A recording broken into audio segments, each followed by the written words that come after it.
and welcome to Ladies Who Launch. Thank you for tuning in today, especially because today's a very special day as we're speaking about women and cancer, in particular leukemia and breast cancer survivors. Hello, my name is Irene Navarro and I am a 7-year cancer survivor, breast cancer. Hi, my name is Joanna Amati and I am a 10-year survivor of leukemia. Mi nombre es Guadalupe Hager. Yo tengo 16 años cancer free. We're first going to speak a little bit about some of our stories and maybe even some of the symptoms that our beautiful women, went through. And we're going to start off with my mother, Irene, who has been in remission from breast cancer.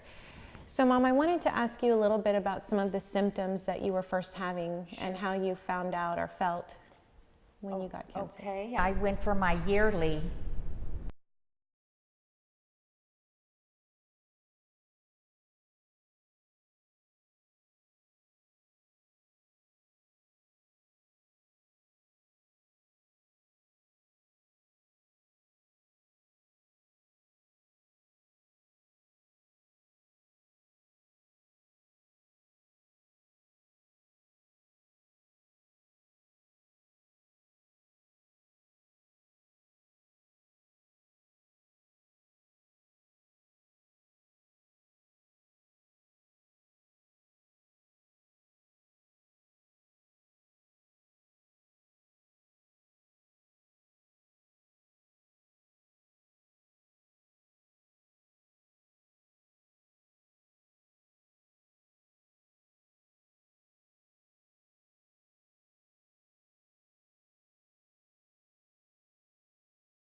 but it could have been environmental. Doctor, what do you mean by environmental? Well, processed foods are very no. Yes. The hormones? The hormones that I had been on for years. Hormones, after I had a hysterectomy, the doctor put me on hormones. And she thinks that it could have been environmental. Yeah, but life goes on. Yes. You take care of it, yes. It does. So you went through the surgery. The doctor didn't get all of the cancer the first surgery, so it was a double whammy because my mom had to undergo a second round of surgery. Before the old wound healed, she wanted to go back because they did not take enough cancerous cells around the radius that they had targeted, And it was by fracture.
said, you know what, let's repeat it. So that same day, I had to drink all the stuff again, which is really bad, tastes bad. And he repeated it. After he repeated it, he called me into his office and he said, I hate to tell you, but I see some cancer cells. And that's always a shock. And the first thing I thought, I said, you can't be right. How can you tell me that I have cancer? There's no biopsy. You're just seeing it from an x-ray. I said, you must be mistaken. And I told him, I said, yeah, that can't be right. And he said, yes. He said, I can tell the way the cells are separated, you know, the way it's formed. He said, but of course, you know, you're going to have a biopsy. Well, I left and I was still in denial. I continued to work. I'm a real estate agent. I continued to work because I felt my clients are important to me. And I didn't tell my family because I felt that it was not significant. Yeah, well, I you know, you're in denial. That's your first thing is you're in denial. And about 2 weeks passed, and my doctor called me, and she said, Joanne, what are you doing? She said, why haven't you made these follow-up appointments? And she said, this is very serious. And she just said, do you want to live or do you want to die? And even when she told me, I'm like, okay, you're being a little dramatic. You know, it can't be that serious. So she called and she made the appointments, and then she had her nurse call me. She says, these are the dates you're going to go. And so I did, and then it just seemed like everything was, you know, it was like a cycle. This happened, this happened, this happened, you know. And then I had a rare form of AML, acute myeloid leukemia. It was located in my small bowel, and that was the reason that my eating had changed, you know, because I felt every time I would eat, there was a sense of fullness after like 2 or 3 bites. So did you start losing weight? Did you notice a difference in that? No, because not that much time had passed. Like 2 weeks had passed, but I was still blaming it on the other problem that I had, which was the narrowing of my esophagus. So that was in the back of my head all the time.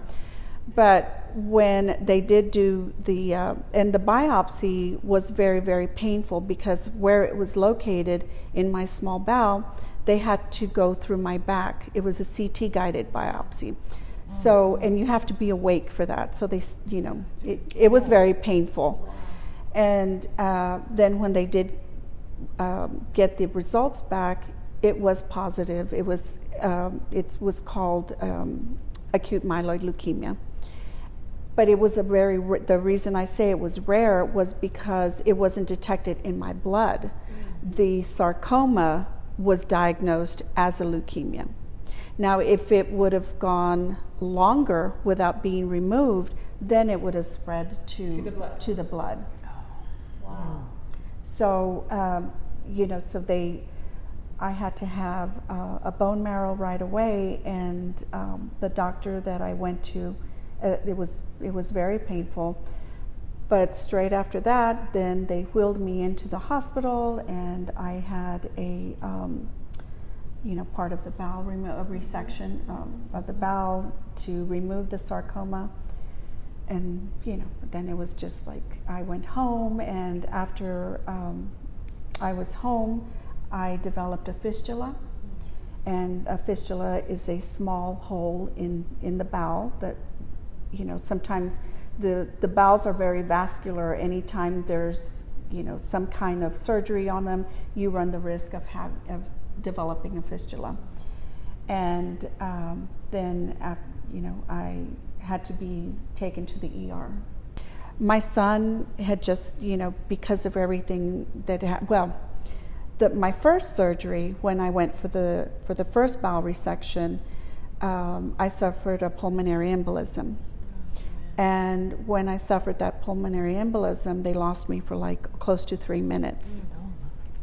So it was enough time for them to go and tell my family, you know what, we're working on her. She's not doing well, and so that happened. So then I was in the hospital for quite a bit. Then when they did release me, you know, it was just like this would happen and that would happen, and I mean it was just hard. But after that, after becoming sepsis and having to go and stay for months and months and months in the hospital, I developed neuropathy in my legs because you're laid up and you can't walk, you're not moving. And so, you know, it's funny how everybody, all of us, we take walking, we take everyday activities for granted. And then when you don't have that anymore, then you're like, oh my God, what happened to me, you know? And a lot of things come, but I was always very determined. I had all kinds of tubes and I was connected everywhere, and I would see everybody come in and I'm like, oh my God, I can't do that anymore. I can't walk anymore. What am I gonna do? So I myself would unplug myself and get the walker. And I was determined to walk. Absolutely, Joanne. So absolutely. Yeah, and you know, I think that makes all the difference. It does. That makes all the It difference. does. I mean, you have to have a lot of will, strength, and faith in yourself that you can overcome things, because you can. Yes, you Because I feel like your mind is the strongest organ in your body. Yes, That's right. I agree. It's true. Very true. So yeah, so that's a large part of my story. But you know, there was a lot more that happened. But I probably write a book. So Wow. yeah, Well, you're here with us now. Yes. That's all that Thank matters. God. Thank God. Yes, all of you. Yeah.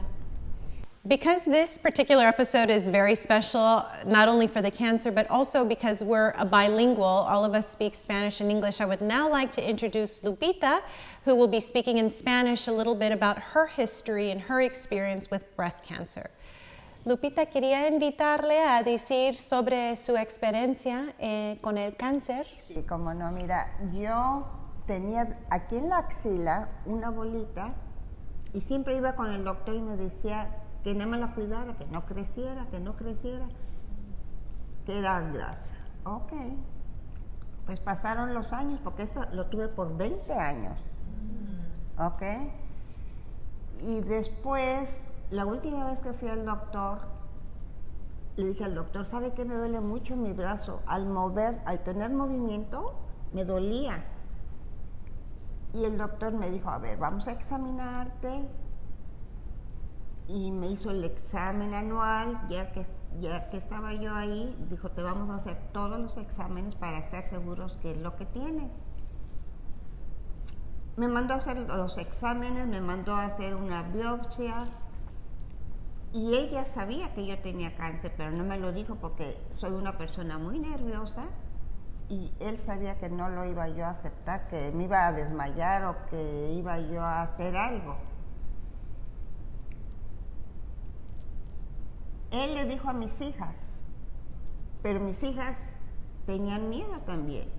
No me dijeron nada, yo nada más las veía que se aconsejaban, hablaban por teléfono y se iban a otro lado a contestar. Yo estaba en ese entonces en Austin, Texas, con Angie, mi hija. Y entonces yo noté algo raro y le pregunté a Angie, ¿qué es lo que está pasando? Nada, mamá, ok. Entonces, como a los 10 minutos, me habla mi doctor y me dice, Lupita, tienes que venirte a San Antonio porque tienes cáncer. Yo sentí lumbre en todo mi cuerpo, sentí cáncer, pues me voy a morir. Inmediatamente piensa eso, nada más la palabra cáncer, piensa en aquellos años, porque ahorita ya está más adelantada la ciencia, y ya no es tan peligroso como antes. Si tú desde un principio te cuidas, te atiendes, todo va a estar bien. Bueno, pues me vine a San Antonio y fui al otro día inmediatamente al doctor y me mandaron a hacer otra biopsia y me dijeron, sí, tienes cáncer. Pero yo veía semana me mandaban a hacer diferentes exámenes. Y dice, pues, ¿por qué me hacen tanto examen? Dice el doctor, es que quiero estar segura, porque aquí en el pezón tenía un tumorcito también. Y dije, Dios mío, pues ya. Y yo hablé con Dios y le dije, Padre mío, si es mi tiempo, aquí estoy, Señor. Haz tu voluntad. Y desde entonces me dio una paz y tranquilidad, Dios nuestro Señor, que iba a mis exámenes como si tuviera yo una infección o algo sencillo. Estaba yo tranquila, porque yo sabía que Dios estaba conmigo y teniendo fe me iba a sacar adelante. Me hicieron la cirugía. Después de eso, perfectamente bien. Me mandaron a hacer 5 quimios después de una semana de la cirugía y después 2 meses de radiación. Pero gracias a Dios estoy muy bien. El doctor me dijo después de la cirugía, tiene que comer, porque si no come usted, la gente no va a llegar, no se va a sentir bien. Y yo comía desesperada. Aunque no tuviera hambre, comía. Yo decía, no, Dios mío, yo hago todo lo que el doctor me dice, no me quiero morir. Y así estoy aquí ahora, gracias a Dios. Cada año sigo con mis tratamientos, o sea, que me vea el doctor, me ¿Cada hago todos año? los exámenes. Cada año. Después de la cirugía tienes que ir cada mes y luego cada 2 meses. Y cuando me dijeron, ya estás cancer free, fueron 2 años. Después de 2 años ya me dijeron, estás limpia. Y aquí estoy todavía, gracias a Dios. ¿Y cuáles eran algunas emociones, Lupita, que sintió cuando el doctor dijo eso? Que me iba a morir. La primera noche no dormí. Estuve caminando de un lado al otro de la casa de Angie, pero yo confío en Dios. Después de que me dijeron que lo tenía y que me iban a hacer una cirugía, yo le dije a Dios que estaba en sus manos, lo que Él decidiera. Y ya estuve tranquila. Pero sí, los síntomas de la quimio, que me ponían en un cuarto separado porque vomitaba, tenía mucha temperatura, pues todo el mundo sabe los síntomas, cómo se sienten. Después de eso, que no puedes caminar, por 2 o 3 días estás muy mal, después te vas recuperando. Pero en la radiación no, gracias a Dios no sentía nada, nada más todo quemado. Pero aquí estoy, mira, gracias a Dios.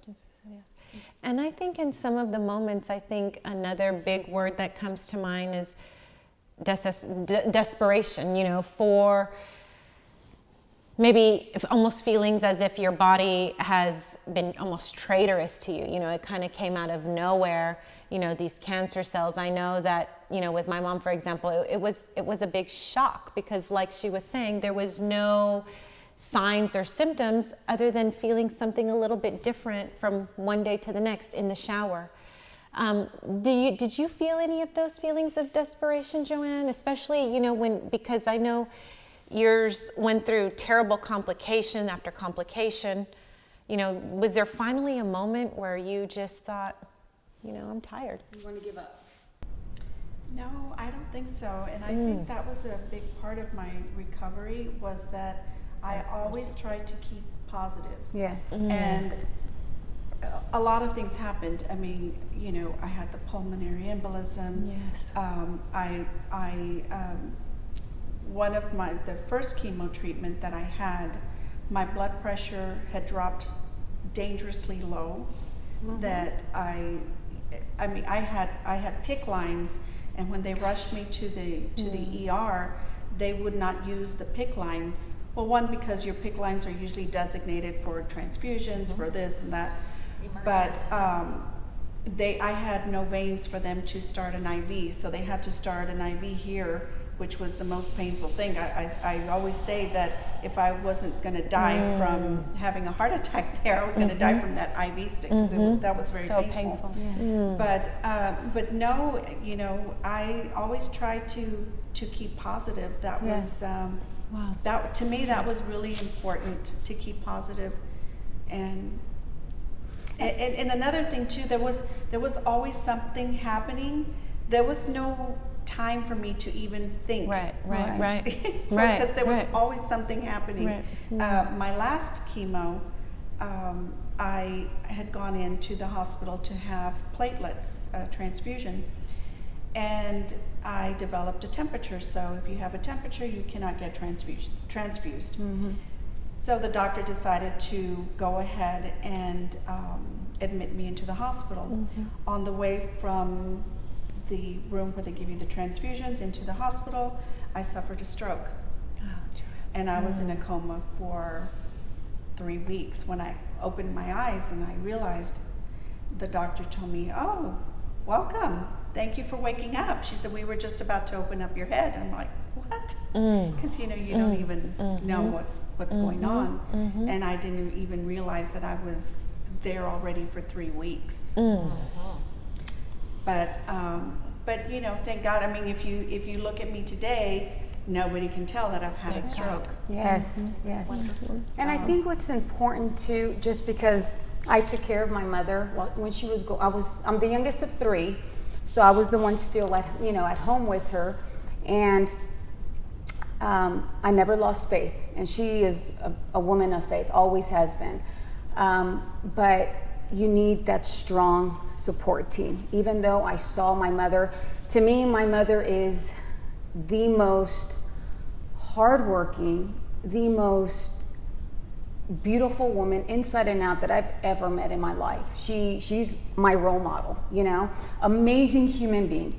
And never see her, since she started working since she was 12 years old. She's always been a businesswoman, always hustling, always working. I mean, even now, she doesn't stop. And I'm like, "Mom, how do you do it? How do you find this energy?" You know? And so when I would take care of her, it was really hard emotionally for me, because like I said, I've always seen my mother be like a superwoman, you know, always. I think it's important to say that not everyone takes chemo.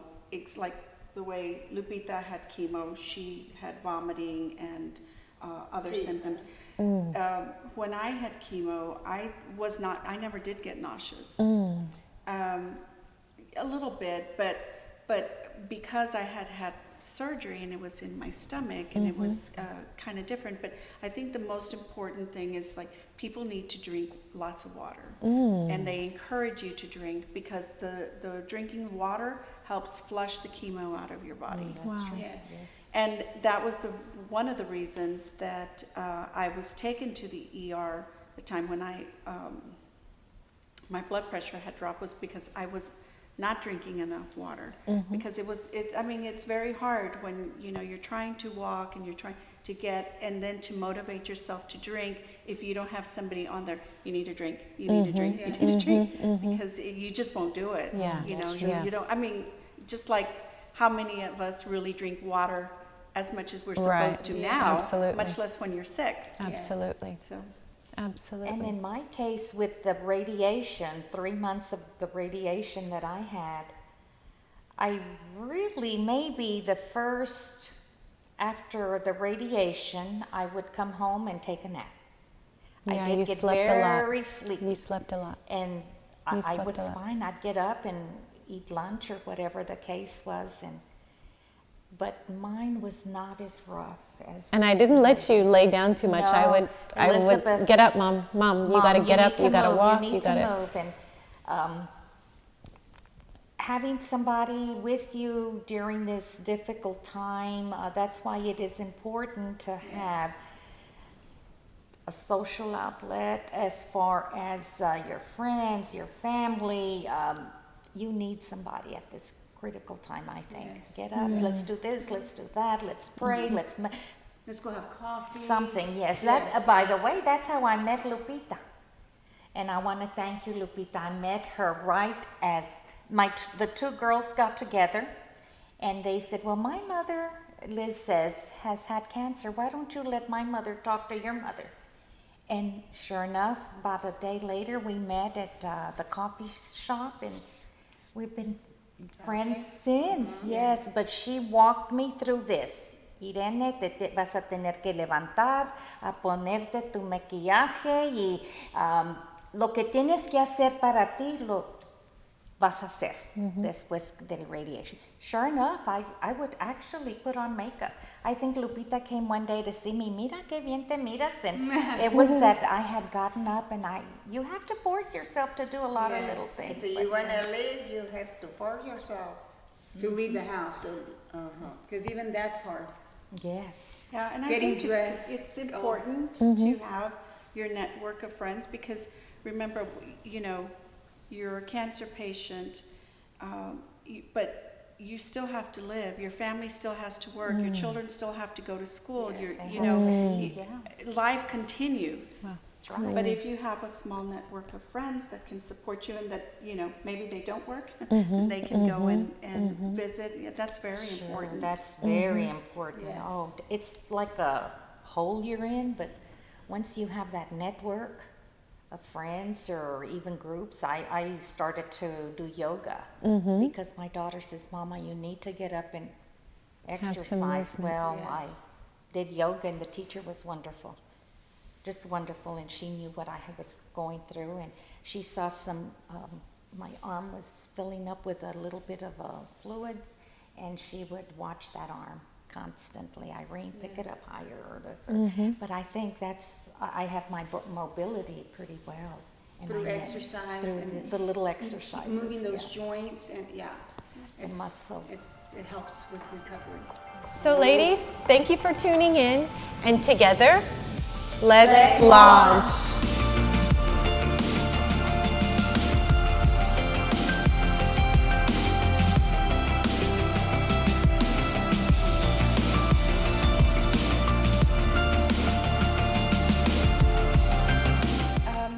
I just wanted to let everybody know that I am raising money for the Leukemia Lymphoma Foundation. I'm running for Woman of the Year, so I'm a Woman of the Year candidate. I have a different mission from everybody else that are candidates, and the reason is because I'm actually a survivor. Absolutely. And it was my way. I've always thought of a way to pay back or to do something, because there was a mix-up with my insurances, and the Leukemia Lymphoma Foundation came in and rescued me, and for that reason I was able to start my chemo. So like I said, my mission is different from everybody else. So please help me, and a link will be Absolutely, on at the end of our slide. Absolutely. So thank you very much.